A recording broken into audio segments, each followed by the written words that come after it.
Broadcasting from the business capital of the world, this is the Podcast Business News Network.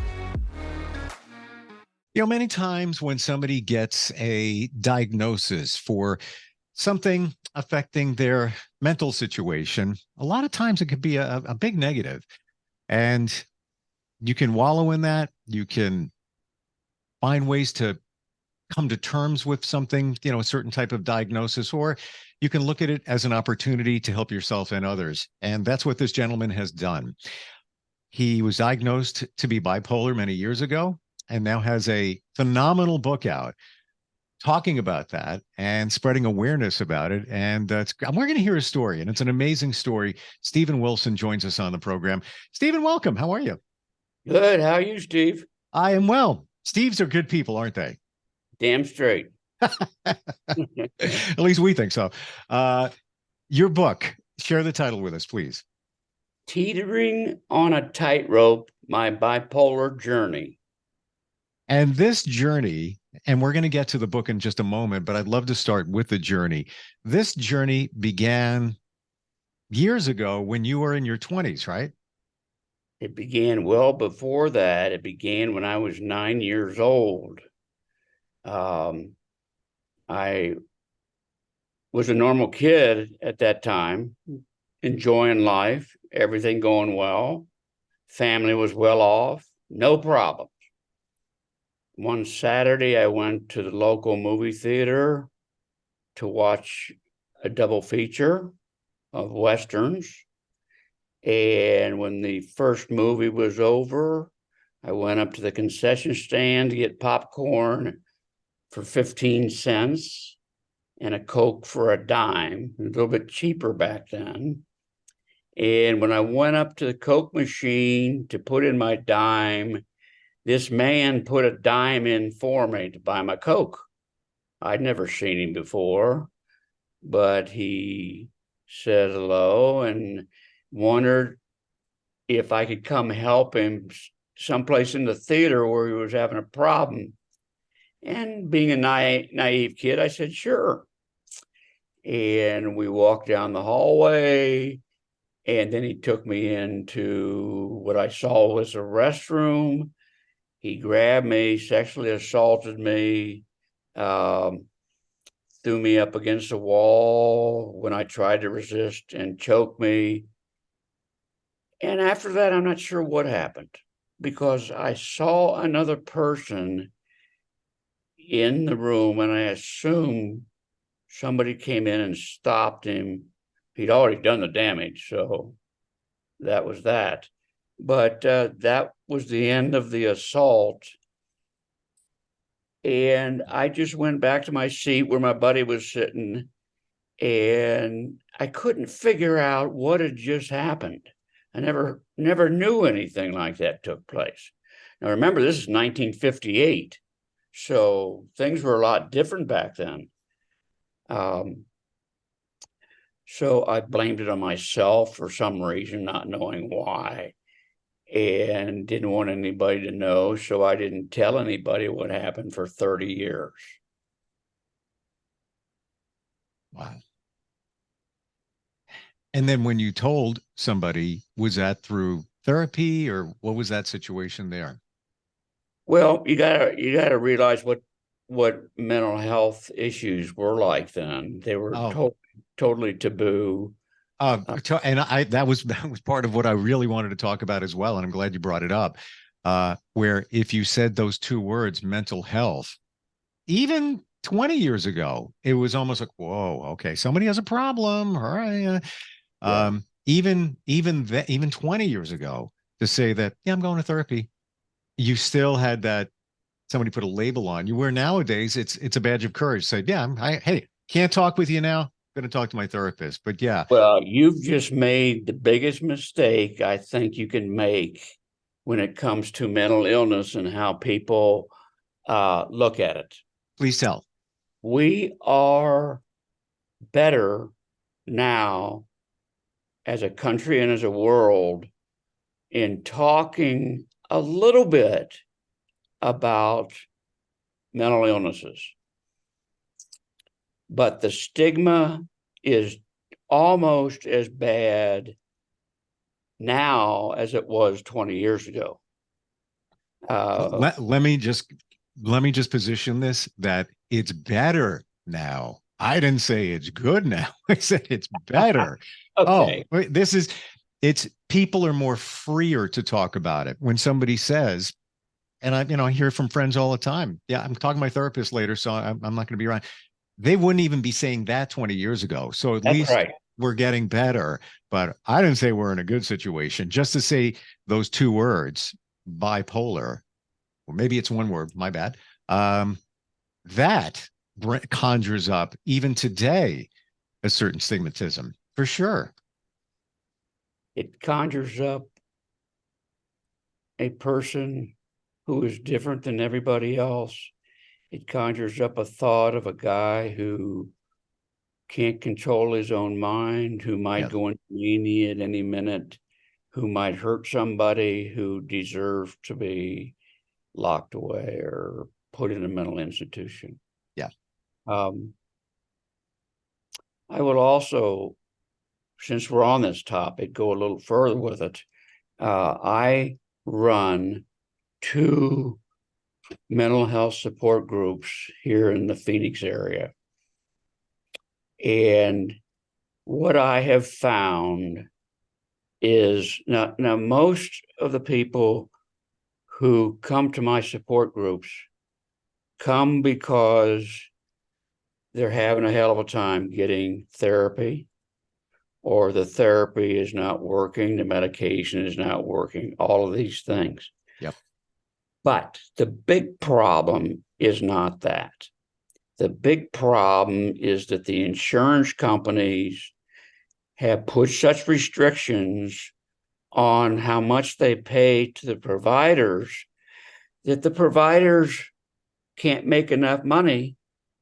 So they have to quit it, taking insurance, or raise their fees. And the people I'm talking about who get screwed up on this are those of us who only make average salary, a little bit below. They may be on disability, whatever. And the insurance companies don't care. They want to save their money. I'm right there with you. I can't even tell you how much I'm with you on this. And you're going to see veins starting popping out of my head. I'm going to it just drives me crazy the way insurance is now. And in the situation you're describing, people that do take insurance, some of them work through a clinic, maybe they're independent. They are so overworked that, and this is not for all of them, but I'm going to say the quality of the care isn't what it should be. And that's not a reflection on them individually. It's the system, because they have to schedule more patients. You don't get they don't listen like they should. And I experienced this with loved ones just 2 days ago, to the point, you got me started. to the Good. I'm point, glad to hear it. to the point It where is. I'm paying out of pocket now as of yesterday. Who's paying out of pocket? I am, for a family member. Yeah. Because Yeah, I had to. Well, I just went to a therapist yesterday that I pay out of pocket, and it was $200. Now, the intake, by the way, is usually $350, but keep going. Okay. You know, one guy in California is charging $1,500 for a session. So anyway, $200 was affordable to me, but none of my people, and I've seen well over 1,000 over the years, can afford that. Yeah. And then insurance doesn't cover anything, so they get on disability. SMI, do you know what that is? I know. I'm not sure what it stands for. Severely mentally ill, and it opens up a government help with mental health issues. It opens up with trying to find them housing and things like that. Yeah. You go to these clinics. Clinics are so overwhelmed. Yep. That they can't keep up with anybody. If you're in distress and you go and you get an appointment, you walk into your appointment, and then it's over, and then they go, well, I can see in a month. Well, what the hell does a guy do who's in distress over the next month? Then he comes back, and his doctor has been replaced by somebody else. So he's got to start the process over again. I had this challenge with my daughter, and found one doctor was, yeah, it was okay.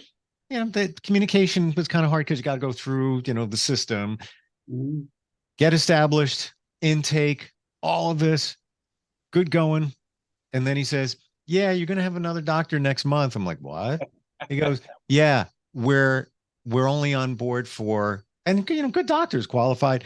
We're only on board for a year, and then we rotate out. And unfortunately, sir, you got me at the end of my tenure here.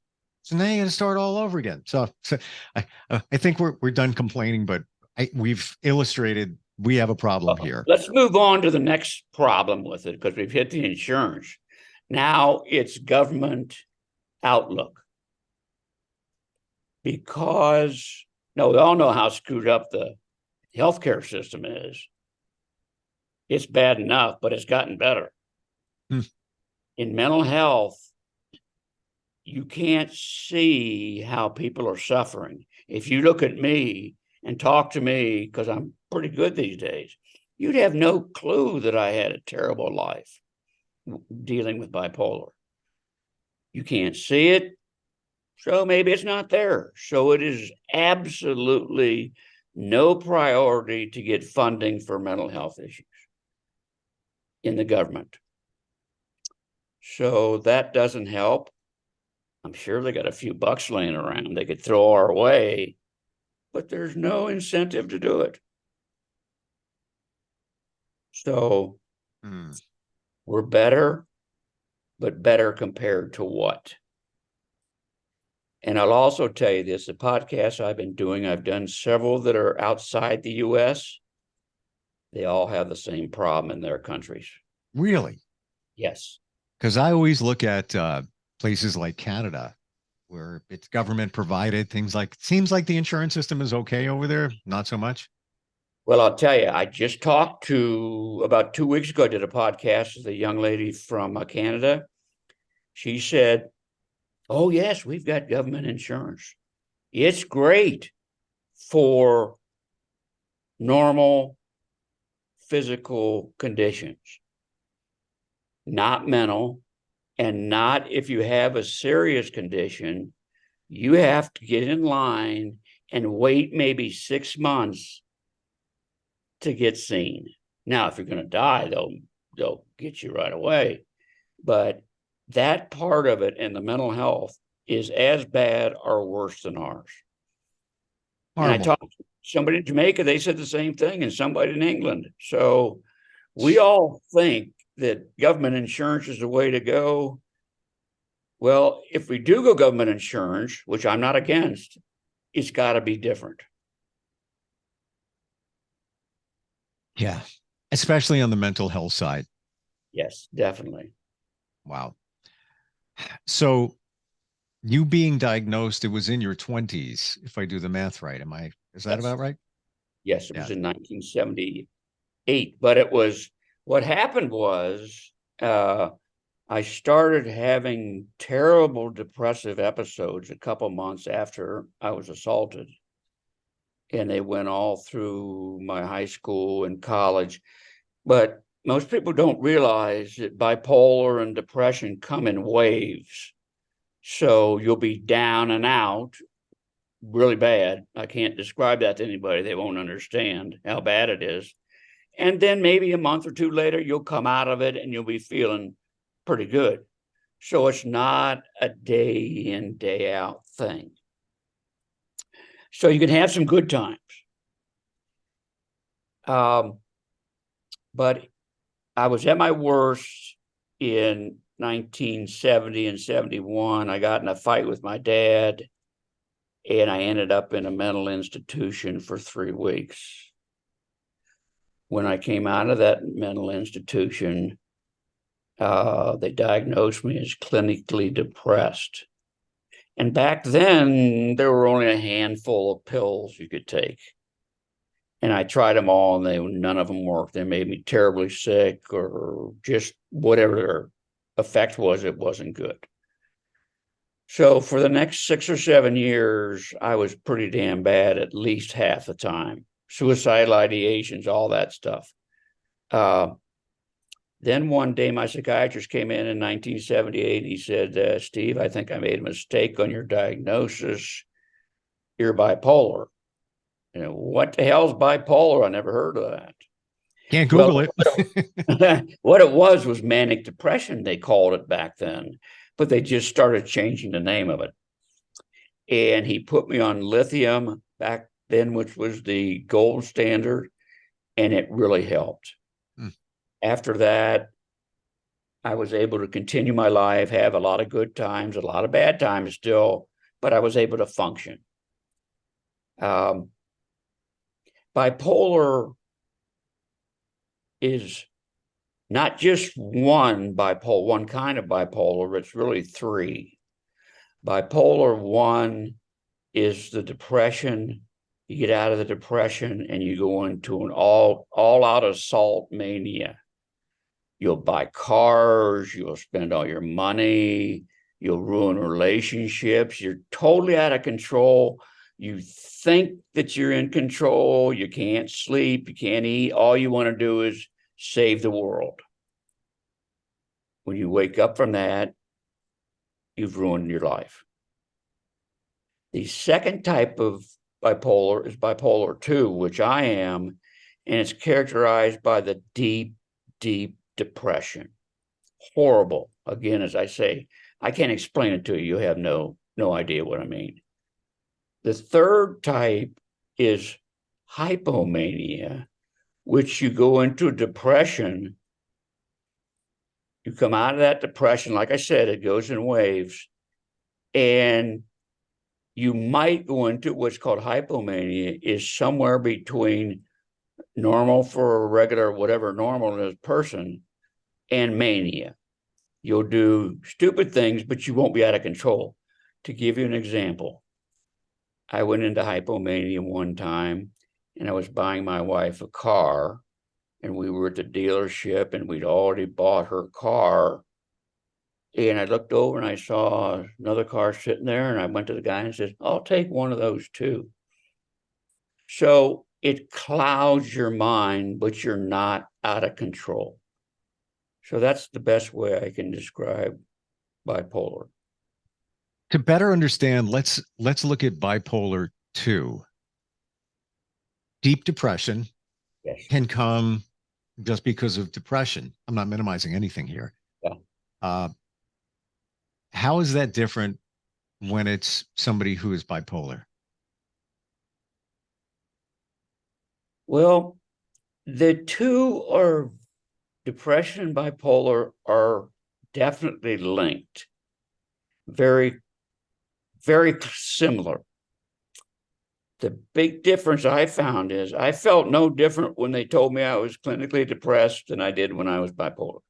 The difference opened up for me was the medication.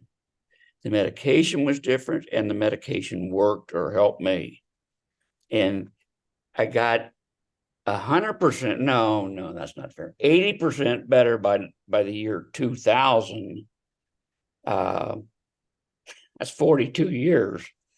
When they finalized my cocktail.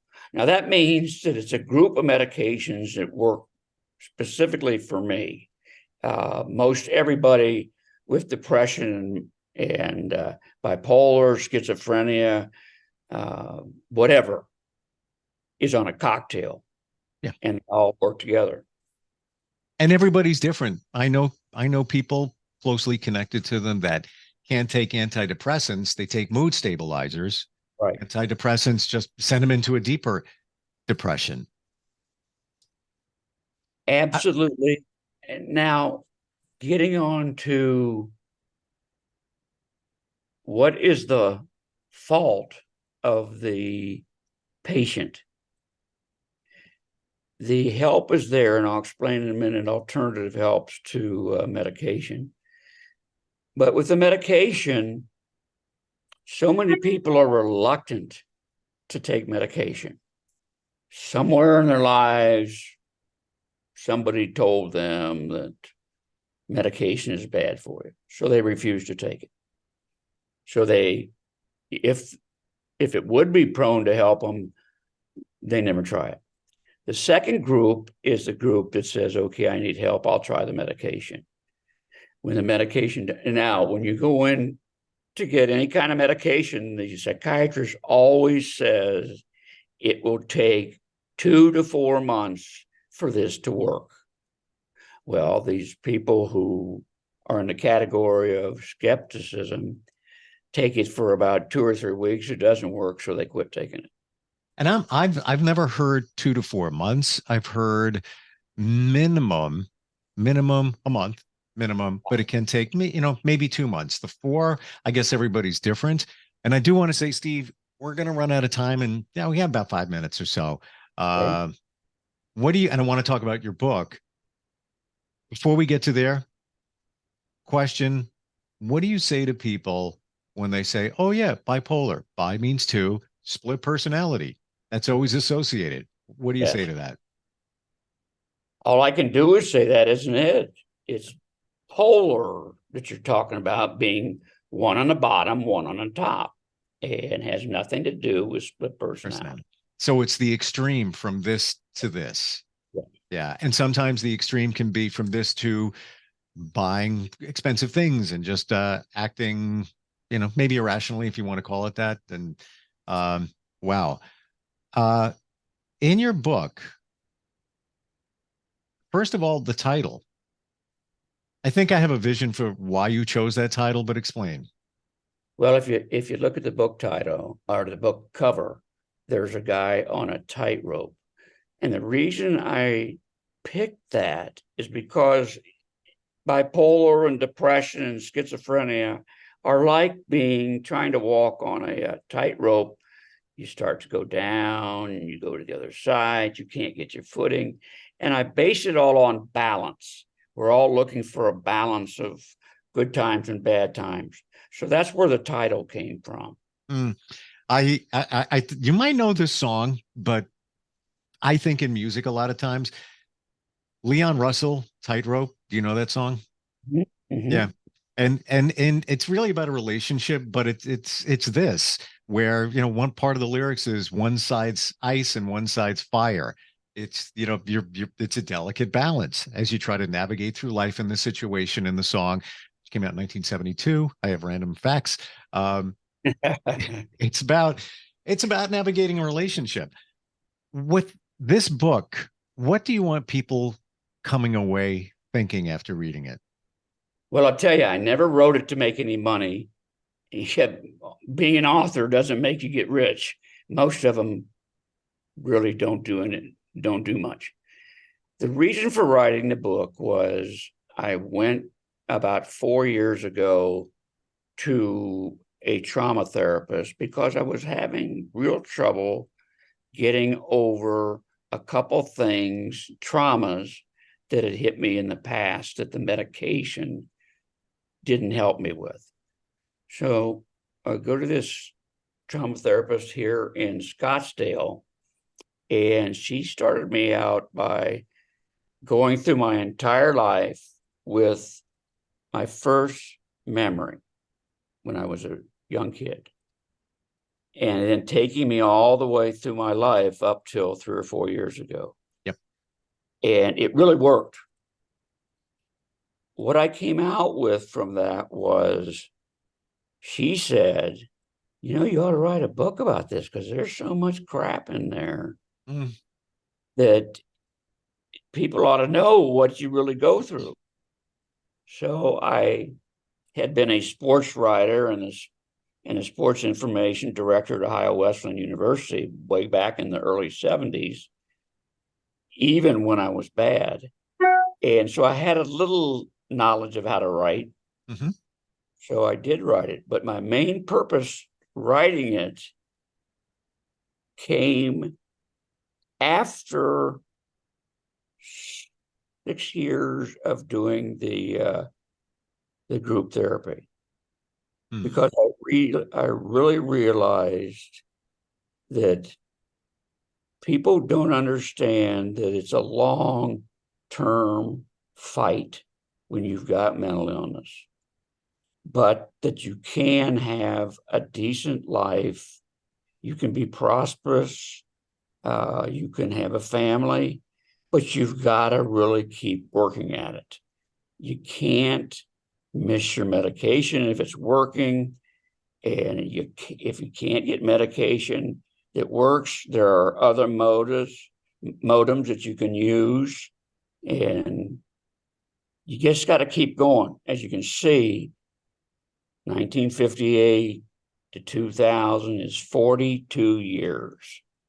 Now, I hate to break anybody's heart, but there's no cure for bipolar. There's no cure for clinical depression. So you've just got to keep fighting. Yeah. Keep fighting. You have to find within to move forward. You find I don't want to run out of time, but I got questions for you. And they'll probably yell at us, but whatever. How do you find the strength within to keep moving forward? Do you find the positive in life? Do you practice gratitude?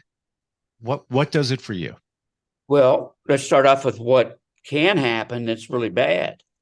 You can try to fight it with drugs and booze and all those other negative things. And let's rule those out. Let's say just doing the right thing without trying other substances and other things to try and cloud things, put you in another state. Certainly there's a place for things like CBD and things like that. But well, what I did was focused on my family life.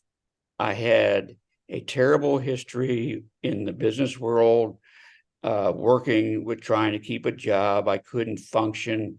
I would quit jobs. I'd be fired and all those things. My business career was, and when I did end up in business with my father, something I never wanted to do, I was able to make a living and go on from there. But for me, my family life was the thing that saved me. I've been married 51 years. I have 3 daughters and 2 granddaughters, and we are really close. So that's what kept me going. Wow. God bless you. Thank you. It's even to hear somebody married 50 years. I'm like, that's, I was in a restaurant, and I'm divorced. Mm-hmm. I was in a restaurant last year and I see a couple and you could tell that they were together for a long time. I just paid their bill. I didn't even say, don't tell them who paid it. I just look at them. I'm like, God bless you. Keep going. And they even had leftovers. I saw them gathering up. Good for them. Where do we find your book? I know you have a website, correct? Yes.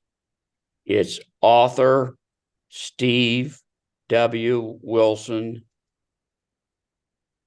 at gmail.com. That's your email address, website, though. I thought I saw one. In fact, it's you said gmail.com? It's not Gmail, it's .com. .com. Okay, just checking. It's available on Amazon and Barnes and Noble. It is coming out at the end of this month as an audiobook. I was going to suggest that. It's an ebook and it's a paperback. It is only 120 pages long, so it only takes 2 or 3 hours to read it. It's a very good read. It chronologicalizes my entire life. Nothing is left out. And I think anybody who's involved in any way in mental illness and many other people will get a lot out of this book, because most people don't understand how bad it can be and how it can really screw up your life, period. And as we try to say to those in our lives that, I know you're going through a tough time. You don't know. You don't. You can say, I understand it's tough, but you don't really understand. So I salute you. I applaud you for writing that book and for your transparency and honesty about your journey, with the goal of helping not only yourself, but helping others. And fantastic on that trauma therapist for being a key point in some of the healing. Even hypnotherapy, I've done that. I don't have depression and things like that, but we all got something. and most of it goes back to our childhood. And hypnotherapy was great.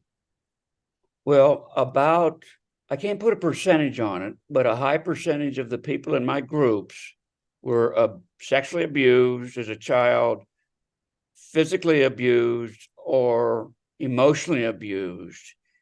And that carries on for the rest of their lives. Sure. You can't imagine how parents, siblings who beat these kids up, bullies, can ruin somebody's life. It happens in different degrees, I believe, to most of us. Yes. I was bullied. When I had hypnotherapy last year and a half ago, I said right away, take me back to my childhood, please. I already knew, we're going to connect there. And my parents got divorced when I was young. So that, it leaves a mark on you along the way. Stephen, thank you so much for being here, sharing your story, writing the book. It's a story that needs to be told and needs to be listened to. And I'm hoping that we've got some people to listen to that and so we can help others. Thank you so much. Thank you. Okay. I appreciate it. Be well, and hopefully we'll talk again soon. Okay. Thanks a lot. Are you looking for even more of the podcasts and hosts that you love? The Podcast Business News Network is proud to announce that you now have even more ways to listen live. Check out the MyTuner Radio, online radio box, and Simple Radio apps on iOS and Android, or find us online. Search for Business News Network on mytuner-radio.com, or search Podcast Business News Network on streama.com and onlineradiobox.com/US. Take your podcast on the go and don't miss a minute of the action.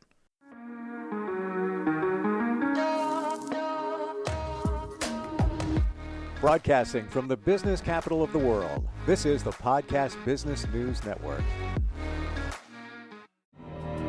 For nearly 2,000 severely injured veterans, everyday life has become filled with barriers.